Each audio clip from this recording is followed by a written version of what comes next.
Muy buenas tardes de nuevo. Veíamos en esta grandiosa película de Ignacio F. Iquino, El Judas, cómo Mariano, el protagonista magníficamente interpretado por Antonio Vilar, tras conseguir el ambicionado papel de Jesús, se transformaba en un hombre nuevo. Mucho más modestamente, en Lágrimas en la lluvia, anhelamos que este programa no deje indiferentes a nuestros espectadores y que cada domingo, después de vernos, se susciten en ellos motivos de reflexión que pongan en solfa ideas inertes y prejuicios que hasta entonces creían inamovibles. Para favorecer esa reflexión, precisamente hemos dispuesto una dirección de correo electrónico a la que pueden hacernos llegar sus propuestas y sugerencias. Hemos recibido muchos correos esta semana, Cárcava. Pues muchísimos correos como cada semana, Prada. Correos como el de José Antonio Gracia, quien muestra su interés apasionado por la ciencia histórica y nos insta a debatir las transformaciones en profundidad de la agricultura y la industrialización española. Don Guillermo Versusan, además de hacernos llegar una obra de su autoría, nos propone que abordemos el tema del amor romántico que podríamos ilustrar con la película Jenny. Seguimos con Ignacio Ortiz de Zárate, que propone que hablemos de la culpa. Y vamos ahora con el correo electrónico más austral que hemos recibido hasta el momento. Nos llega desde Ushuaia, Tierra del Fuego, Argentina. Pues bien, desde allí, Agustín Pedro Coto, ferviente admirador de Leonardo Castellani y de Juan Manuel de Prada, nos pide que dediquemos un programa a los conversos literarios del siglo pasado. Newman, Monseñor Benson, Chesterton, Muriel Spark, Graham Greene, Paul Claudel, Léon Blois, Alexis Carrel, Ramón Dole, Marshall McLuhan, etcétera, etcétera, etcétera. Antonio Sánchez Bravo se interesa por la Unión Europea. José Manuel Otero, tras un interesante análisis de lo que es el capitalismo financiero, nos sugiere confeccionar un programa en torno al siguiente título: La caverna de Platón, el mundo de los sabios, los gentiles y el vulgo, los think tank y las consecuencias de su penetración en las sociedades occidentales. Temática histórica, la elegida por Margarita Fernández Molina, La Reconquista. Literaria, la idea de María José Gómez, Miguel Delibes. Desde Granada, Rodrigo Bueno desea que dediquemos una edición de Nuestras Lágrimas al carlismo. Para ello, prosigue don Rodrigo, podríamos emitir la película de José María Tuduri, Crónica de la Guerra Carlista. Paloma Gómez Camacho nos pide que dediquemos una edición de Lágrimas en la lluvia a analizar la lacra de los malos tratos en el seno doméstico del hogar. Por lo demás, el excesivo culto al cuerpo, a la imagen, los peligros que entraña el relativismo moral o el ocaso del sistema liberal han sido propuestas muy requeridas por gran número de nuestros espectadores. Ustedes ya saben que pueden y deben enviarnos sus opiniones y sugerencias a la siguiente dirección de correo electrónico: lágrimas@intereconomia.tv. Repetimos, lágrimas@intereconomia.tv. Y allí estaremos, María Cárcava y yo mismo, siempre dispuestos a atender esas peticiones. Les anticipo que algunas de las que nos han hecho en esta ocasión se verán pronto realizadas. Mismamente, pues tenemos ya en máquinas un programa sobre el carlismo, asunto que interesa a muchos de nuestros espectadores. Y en líneas generales, como bien saben ustedes, siempre que encontremos películas para los temas que ustedes nos sugieren, esos temas serán tratados en Lágrimas en la lluvia. En este domingo, en esta tarde de domingo, primer domingo de Cuaresma, por cierto, como les anticipábamos al comienzo de nuestro programa, vamos a hablar sobre la conversión. Y para hablar sobre la conversión contamos con un cuarteto de invitados excepcional, que de inmediato paso a presentarles. Está con nosotros, visitando por primera vez nuestro programa, una persona a la que quien lo dirige le tiene un especial afecto.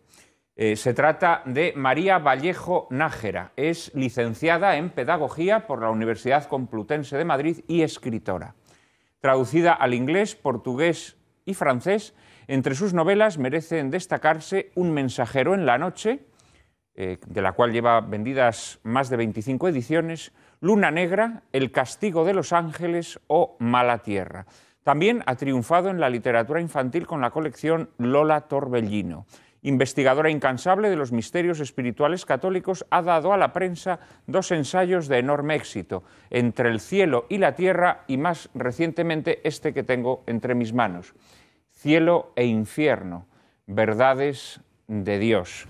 Precisamente sobre este libro quería hacerte algunas preguntas. María, muy buenas tardes, muchas gracias por atender nuestra petición. Gracias a ti. ¿De qué escribes en este libro? Cuéntaselo así sucintamente a nuestros espectadores. Pues de este libro cuento todo lo que yo he averiguado que dice la Iglesia Católica sobre el cielo y el infierno, la existencia del demonio. Y bueno, como yo soy una conversa, no sabía nada. Cuando me convertí en el año 2000 en Medjugorje no entendía nada y me he puesto a estudiar. Y Juan Manuel, todo lo que he averiguado, todo lo que he investigado, todo lo que la Iglesia me ha regalado, que es información valiosísima, lo he puesto en el libro. Bueno, yo diría que es uno de los rasgos más llamativos de este libro, ¿no? Que es un libro que nace mucho efectivamente de tu inquietud, de tu experiencia personal, de tu estudio, del trato con personas a las que concedes una fiabilidad máxima, ¿no? De tal manera que el libro, que es un ensayo, pero que se puede leer también como una especie de aventura personal, ¿no? Porque en el libro hay mucho de ti, ¿no? De tus pesquisas, de tus inquietudes. Efectivamente, yo no soy teóloga, como has dicho, soy pedagoga. La verdad, lo que soy de verdad es esposa y madre. Y detrás de eso... Y escritora. Llevas ya 10 libros 10 publicados, libros, ¿no? 10 libros, Juan Manuel, pero realmente soy como, no sé, como una madre que quiere proteger a sus hijos del mundo, de cómo va todo, y yo me he agarrado a la Iglesia Católica porque es la que más me ha convencido en cuanto a amor hacia los demás, en cuanto a respeto a Dios. Entonces, la gente se me acerca muchísimas personas, me han contado lo que han vivido del cielo y del infierno, son personas que gracias a Dios no han fallecido, pero que han pasado por un momento crítico, entre otras cosas, pues una muerte de quirófano muy breve, y otras que ni siquiera han pasado por una enfermedad, ¿no? Como son los videntes de Medjugorje, que todavía están en investigación desde Roma. Desde aquí quiero decir que todavía nadie se ha pronunciado sobre su veracidad, pero yo lo he investigado. Y bueno, ellos no estaban ni enfermos ni nada y la Virgen les llevó al cielo, al purgatorio y al infierno. Entonces, todos estos datos, igual que los niños de Fátima, a mí me impactaron tantísimo que los he investigado y los he contado en el libro para que todo el mundo lo pueda saber. Introduces además visiones, efectivamente, por ejemplo, de la Beata Emmerich. Sí.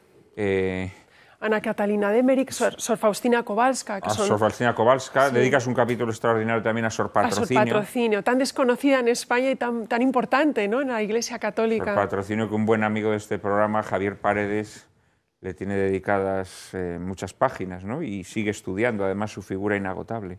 Y esto da al libro un tono, como digo, francamente muy atractivo. ¿No te ha dado miedo tocar temas que resultan tabú, incluso, no diré para la Iglesia, pero sí para algunos ministros de la Iglesia, temas de los que no se suele hablar desde los púlpitos, el infierno, el demonio, etcétera, etcétera? ¿Cómo te has sentido escribiendo sobre estos temas? Pues me he sentido, por un lado, incómoda, porque como tú dices, son temas de los que nadie quiere hablar. Incluso en mi tristeza me he encontrado con sacerdotes que no creen en la existencia del purgatorio, del demonio o del infierno. Entonces, se me ha roto un poco el corazón porque son nuestros pastores, de ellos tenemos que aprender los laicos, que somos unos tocinos que vamos por la calle sin enterarnos de nada, ¿no? Pero yo lo que he hecho es profundizar y Dios me ha dado la fortaleza. Sí que he pasado miedo, me han pasado algunas cositas desagradables, sobre todo cuando investigaba el tema del infierno, del demonio. He tenido que acudir a exorcismos, realmente a oraciones de liberación, que me han permitido acompañar a algunos sacerdotes, me han pedido que orara. Y bueno, he aprendido mucho, Juan Manuel, y yo todo lo que he aprendido lo quiero regalar a los demás. Son regalos de la Iglesia que yo he recibido y que creo que pueden ayudar a millones de personas. Y bueno, ahí están. Lo he escrito, mi único don es escribir y lo he puesto en tinta y papel. Además, cada uno de los capítulos de este libro lo cierras con una oración. Sí. Diría que todos los capítulos del libro, ¿no? O casi todos. Casi todos, prácticamente todos, porque me he dado cuenta que orar, a raíz de mi conversión también, desde hace 13 años no hago otra cosa, y la oración ha cambiado totalmente mi vida y empiezo a descubrir que también a la gente que me rodea. Yo creo en la oración, yo soy una mujer creyente, soy católica, apostólica, romana, estoy muy enamorada de Jesús y de su Iglesia, y creo que estas oraciones tan poderosas que lo son, paran muchas cosas, entre otras el mal. Y me ha ocurrido durante una oración de liberación, digamos, casi previa al exorcismo, en la que sucedieron cosas sorprendentes mientras yo oraba una de esas oraciones.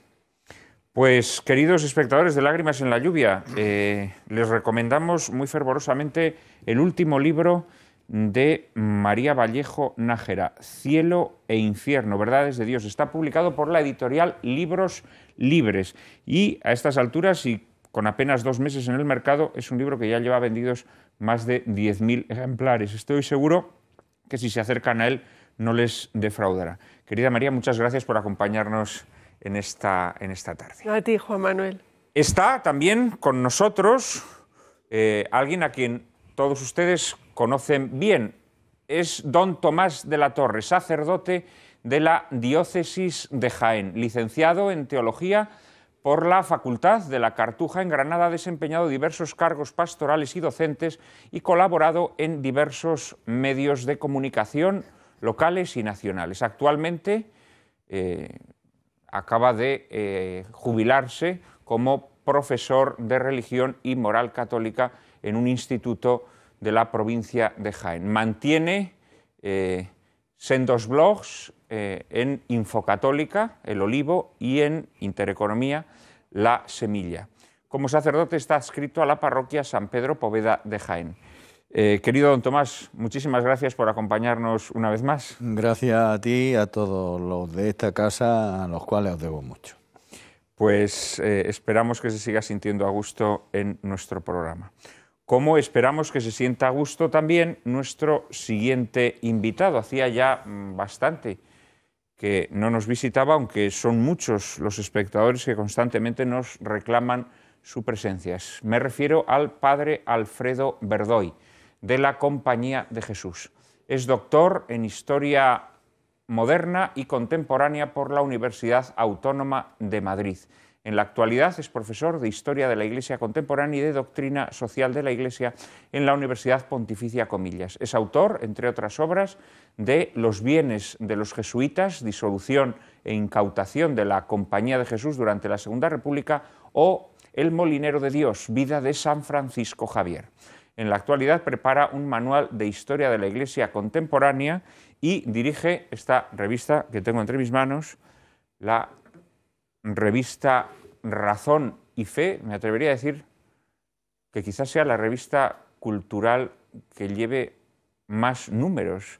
Padre Verdoy, el último que he recibido, que es el del mes de enero, sí, es el número 1371.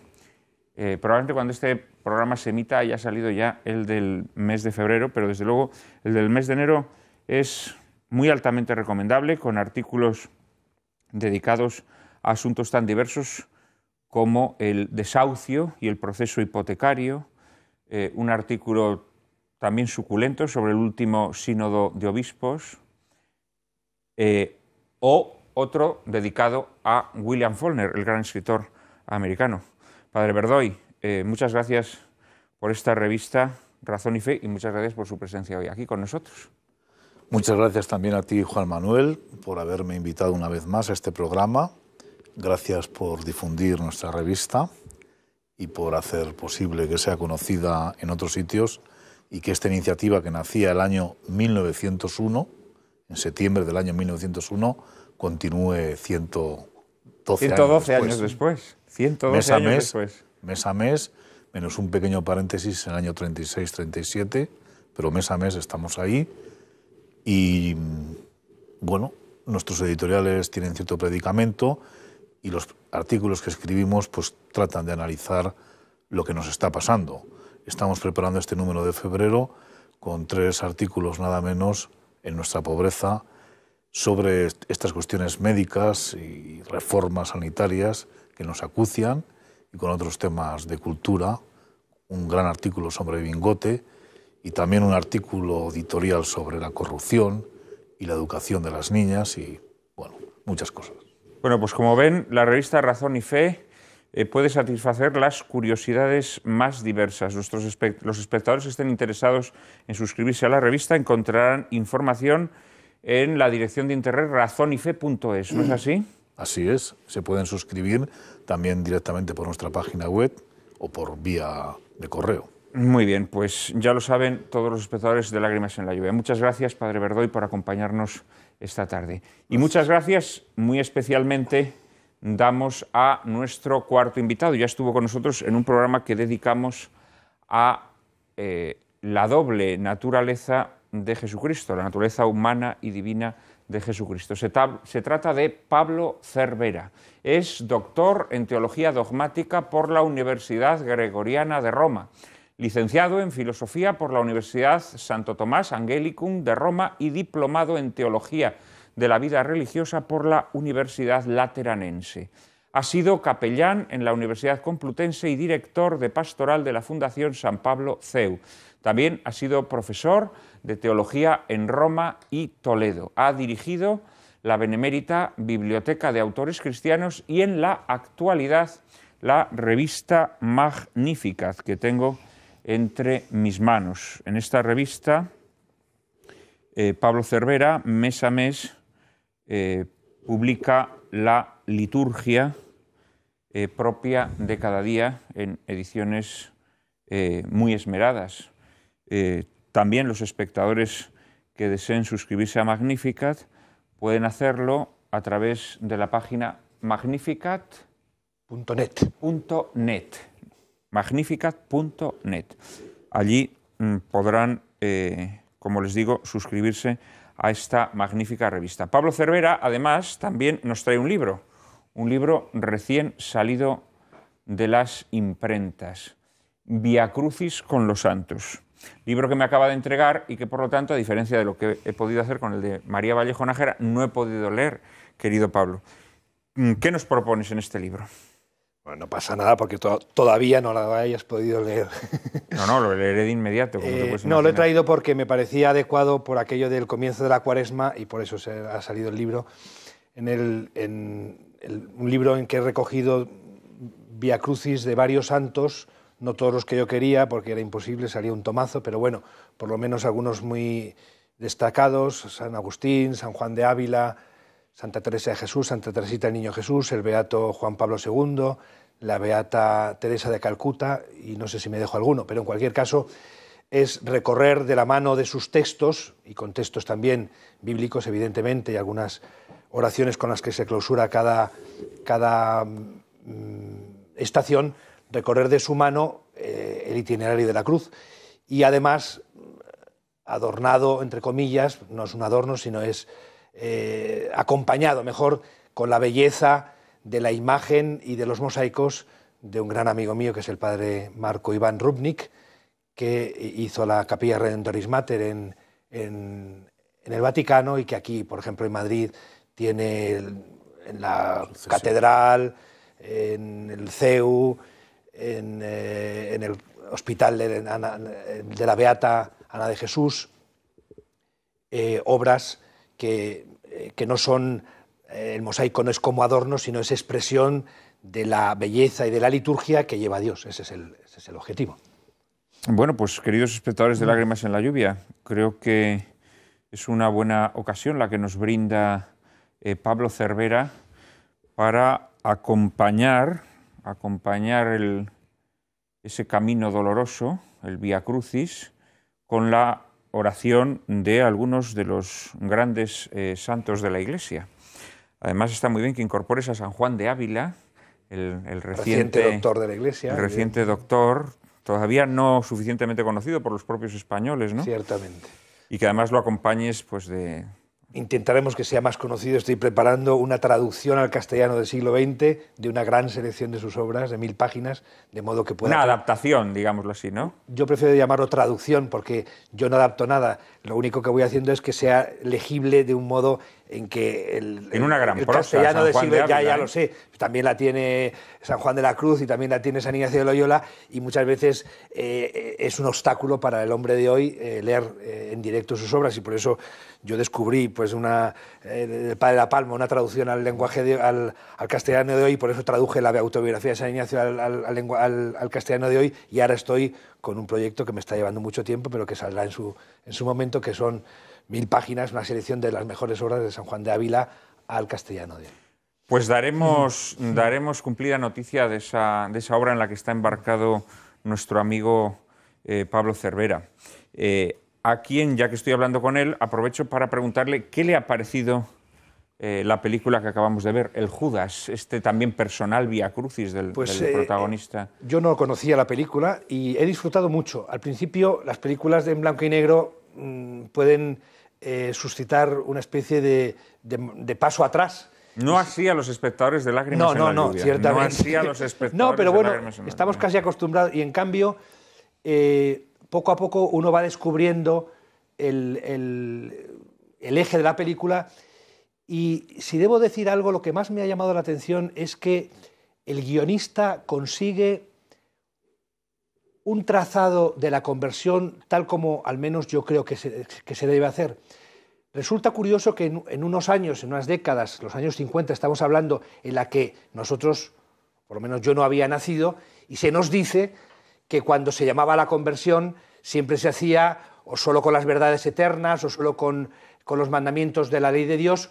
Y sin embargo, iba a decir que me parece muy ignaciana o muy ignaciano el planteamiento que tiene la película, porque el protagonista que quiere llegar a ser Jesús en la representación de la pasión es efectivamente en contacto con él como recorre su camino de conversión. Esto es muy importante porque si no caemos,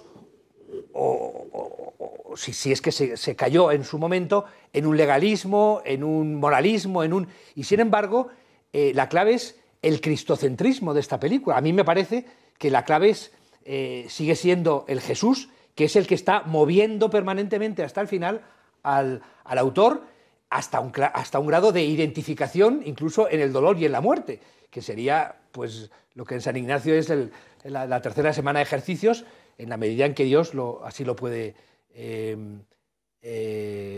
permitir o querer. A mí me ha parecido fantástica, me parece que hay una gradualidad muy clara en los pasos que él va dando, a pesar incluso del rechazo que inicialmente suscita en la gente que le conoce, porque ya le tiene catalogado y qué se puede esperar de este hombre, ¿no? Y sin embargo,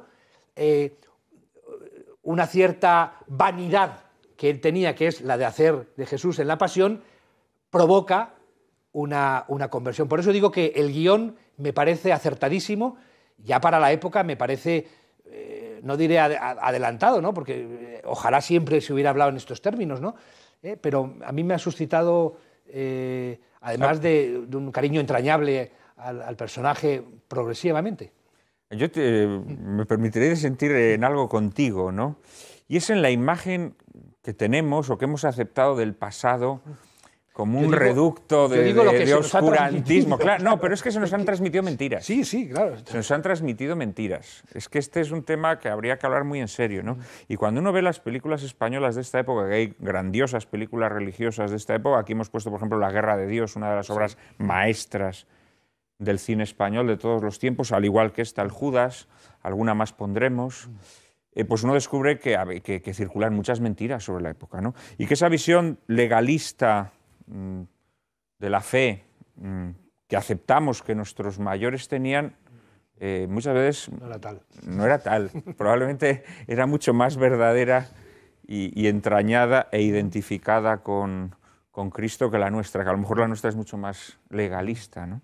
Y yo creo que efectivamente lo has visto bien, esta película es de una autenticidad humana y religiosa extraordinarias, ¿no? No sé si opina lo mismo el padre Verdoy. Sí, yo creo que es una película de mucho contenido y muy bien hecha. Como ve, Pablo Cervera está versado en San Ignacio de Loyola, ¿eh? Sí. No quiero pisar a nadie, No. por el amor de Dios. No se trata de competir, Yo destacaría de esta película 3 notas. Primero, su popularidad, es decir, en torno a la pasión de Cristo, todo un pueblo, toda una localidad participa. Todos se movilizan y todos salen en la representación de la pasión en un momento o en otro. Y además se va recorriendo todo el Evangelio y todos los niños y todas las niñas, jóvenes, adolescentes, mayores, todo el mundo está dispuesto a colaborar y a participar. Y yo creo que ese tono del catolicismo popular español y catalán de la época me parece que es una nota que debe ser rescatada muy ardientemente, porque es que si no, no podemos entender lo que significa la conversión en este pueblo. porque aquí no se trata únicamente de la conversión del protagonista, Romeu, sino también la conversión de su gran contrincante y vecino, Gironès, este cojo, y eso yo creo que es importante. Lo segundo que me llama la atención es lo bien que está representado el mal. El mal está magníficamente representado, porque este señor acaba echando de su casa a un hermano al que estafa, lo acaba echando. Acaba enfrentándose con todo el mundo y unos parientes suyos que vienen, emigrantes, a la Cataluña entonces renaciente, pues también se ven obligados a salir porque los engaña y los estafa y se aprovecha de su esfuerzo. Entonces yo creo que el mal está magníficamente representado y el bien también está magníficamente representado. Y el bien no solamente en el protagonista de esta película, sino en el gran contrincante que es su vecino Gironès, su hija Montserrat y su propio hermano y la propia familia. Entonces yo creo que el autor ha conseguido muy cinematográficamente y muy positivamente ofrecernos lo que significa el triunfo de Cristo, su muerte, su resurrección y la conversión de las personas que no pueden representar algo que no se vive y que además en la película aparece expresado plenamente, porque este señor acude a Montserrat para recibir consejos de un autor gironés y allí recibe que él lo vivía intensamente, que lo sabía, que sentía cosas especiales y por eso lo representaba tan bien, nadie le enseñaba nada. Entonces, el que representa a Cristo y el que se mete en la figura de Cristo y en la persona de Cristo cambia radicalmente. Muy bien, pues la verdad es que me han gustado las observaciones que has hecho. Ahora, después de una pequeña pausa, vamos a escuchar a don Tomás de la Torre y a María Vallejo Nájera. Será en apenas un minuto. Por favor, no nos abandonen.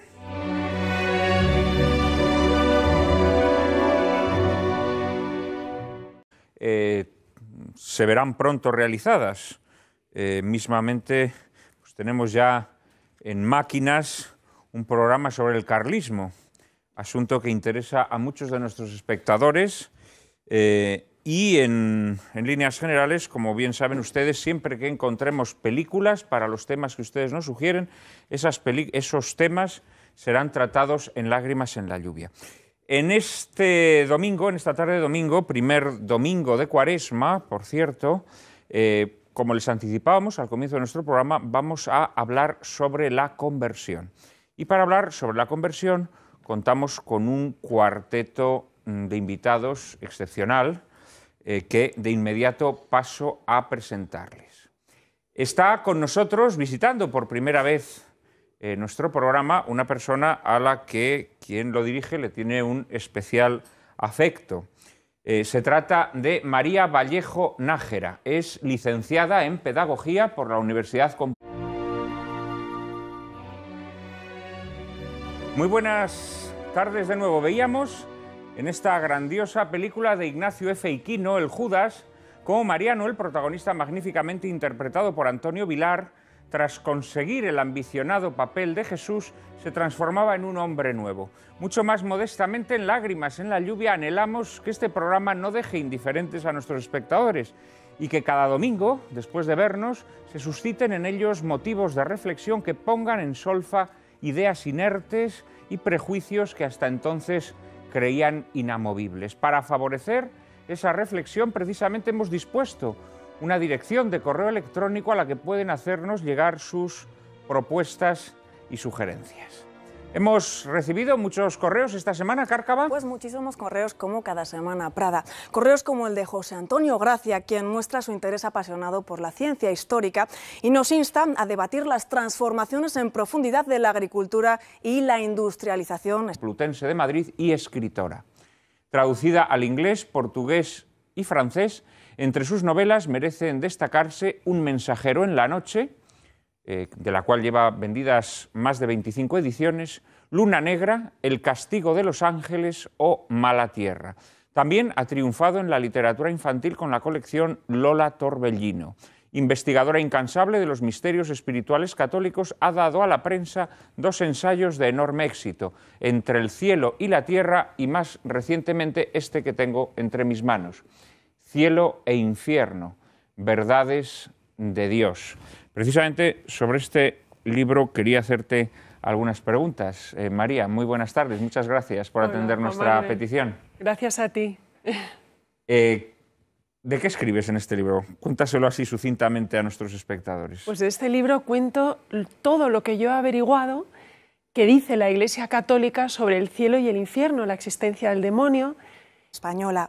Don Guillermo Bersusan, además de hacernos llegar una obra de su autoría, nos propone que abordemos el tema del amor romántico que podríamos ilustrar con la película Jenny. Seguimos con Ignacio Ortiz de Zárate, que propone que hablemos de la culpa. Y vamos ahora con el correo electrónico más austral que hemos recibido hasta el momento. Nos llega desde Ushuaia, Tierra del Fuego, Argentina. Pues bien, desde allí, Agustín Pedro Coto, ferviente admirador de Leonardo Castellani y de Juan Manuel de Prada, nos pide que dediquemos un programa a los conversos literarios del siglo pasado. Newman, Monseñor Benson, Chesterton, Muriel Spark, Graham Greene, Paul Claudel, Léon Blois, Alexis Carrel, Ramón Dole, Marshall McLuhan, etcétera, etcétera, etcétera. Antonio Sánchez Bravo se interesa por la Unión Europea. José Manuel Otero, tras un interesante análisis de lo que es el capitalismo financiero, nos sugiere confeccionar un programa en torno al siguiente título: La caverna de Platón, el mundo de los sabios, los gentiles y el vulgo, los think tank y las consecuencias de su penetración en las sociedades occidentales. Temática histórica la elegida por Margarita Fernández Molina, La Reconquista. Literaria, la idea de María José Gómez, Miguel Delibes.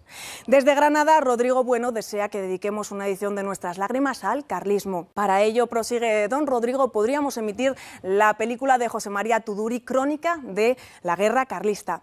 Paloma Gómez Camacho nos pide que dediquemos una edición de Lágrimas en la lluvia a analizar la lacra de los malos tratos en el seno doméstico del hogar. Por lo demás, el excesivo culto al cuerpo, a la imagen, los peligros que entraña el relativismo moral o el ocaso del sistema liberal han sido propuestas muy requeridas por gran número de nuestros espectadores. Ustedes ya saben que pueden y deben enviarnos sus opiniones y sugerencias a la siguiente dirección de correo electrónico: lágrimas@intereconomia.tv. Repetimos, lágrimas@intereconomia.tv.